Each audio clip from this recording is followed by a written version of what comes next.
every Friday evening, as well as taking your calls, texts and emails. We like to keep in touch with what people are blogging about in the wide, wonderful world of Arsenal on the web. This evening we're talking to Paul Williams, who blogs at the site arsenalmania.com. Paul, good to have you with us, mate. Hi, Tom. Yes, just give us a clue. I've got an idea probably what you've been writing about since last Sunday afternoon. But what I do want is your take on it, Paul. What have you been writing? Well, I think the first couple of days after the United game, there was a lot of anger coming out in me, and I think the anger I was feeling was at seeing the same mistakes being repeated. Being at the game on Sunday, I didn't really understand why the Arsenal team panicked when we went 1-0 down. It just seemed like there was a lot of time to get back into the game, and there was just a collective panic. It was bizarre. Yeah. Do you reckon was there a panic around the ground, did you feel? Do you feel that first goal went in and there was a bit... I think the lads that I was with, we were saying... United seemed like they were just getting on top, but I don't, we could have envisaged it finishing the way it did. No, absolutely. Half an hour, Yeah, absolutely. Because in the end, well, barring the last 10, 15 minutes, funny enough, I did think Bentner made a difference when he come on, and then, of course, Gallas went forward for the last 5 or 10, but... barring those last 10 minutes, it's the thing that makes you really angry is how easy it was for them. They didn't have to play that well. I know they were saying best performance of the season. They didn't have to play that well to beat us 3-1 in our own backyard. No, I mean, we were right next to the Man United fans, so... That's a great experience, isn't it? What gracious supporters they fabulous. Are. I had that in the Champions League semi last season. It's a nightmare, isn't it? Yeah, well, it was just what I was going to say is having the perfect view of Park just running and running and running.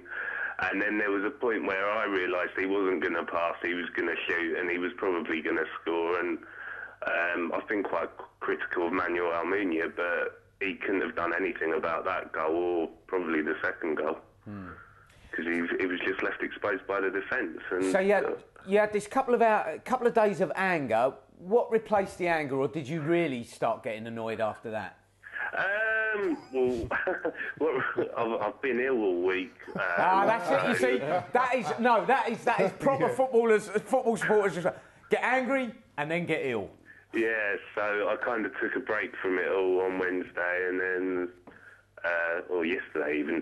Today's been another day, and you look forward to the Chelsea game and just hope that the players can have learned something from last week. But I have to say this: after the Chelsea home match last season, again, I was at the game and we played brilliantly for 20 minutes and then Chelsea scored and that was it. Yeah. I just worry that the players don't seem to be learning.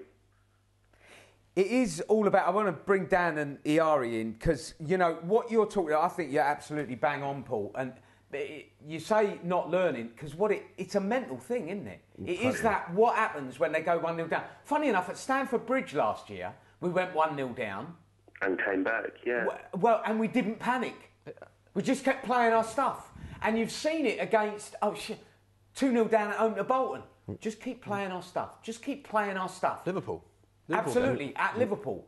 Although I think it took a little bit of teacup throwing to make that comeback happen. And I'm not as convinced as everybody else was that we actually played all that well second half at Anfield. I just think Liverpool actually went to pieces. But it's a mental thing, isn't it? Yeah, I mean, when I saw Arsenal go 1-0 down at the weekend, I thought, well, on the balance of play, not entirely undeserved for United, but it hasn't been a game where you think, well, now they're going to go on and just run crush away. I thought, there's plenty of time. Arsenal at home, they can come back and do it. But immediately after they scored, there was never really a long passage of play. We thought, Arsenal are coming again. They're going to take us back. I mean, obviously, definitely once the second goal, and you went in, you thought that. That is absolutely it. The finish look open. You say it is about the mental side. And Iyare was saying earlier, it's about having winners in the team and the big game nous in the team. And in terms of winning domestic league titles, there's very little experience of that within the Arsenal team now. There's Gallas, there's Arshavin, and there's Sol. There's Sol, if you and play. Clichy and Fabregas have been around the club. Been around the club. and and Sylvester if he plays. But in key positions in centre midfield, in goal or wherever, there isn't that knowledge of winning domestic titles, of keeping that consistency over a whole season, and of winning the big games time and time again, as United have proved they can do, even with their so-called worst team for years.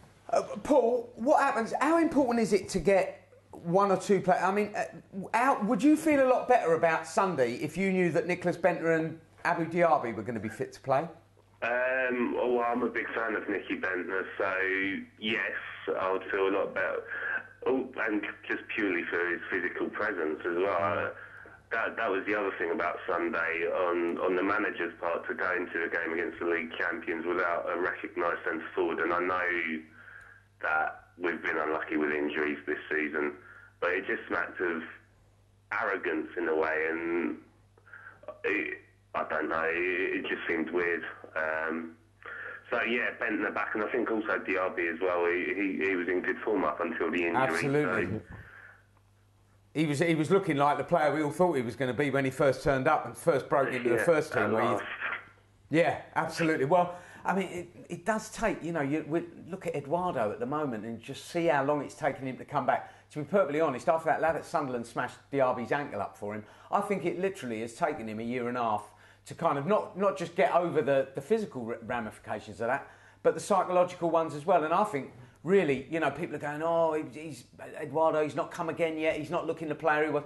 I think judge him 6 months, 9 months from now. Don't judge him now, because, that kind of, when you're lying there in a crumpled heap on the pitch and think, that's my career finished, takes some coming back from. Diaby had come back from it looked like. I'm sure Eduardo will too, eventually, fingers crossed anyway.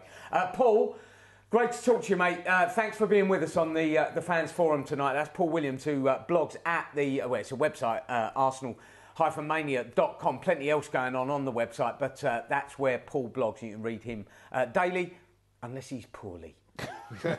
Or unless 3 days in, he's still trying to get over Arsenal 1, Manchester United 3.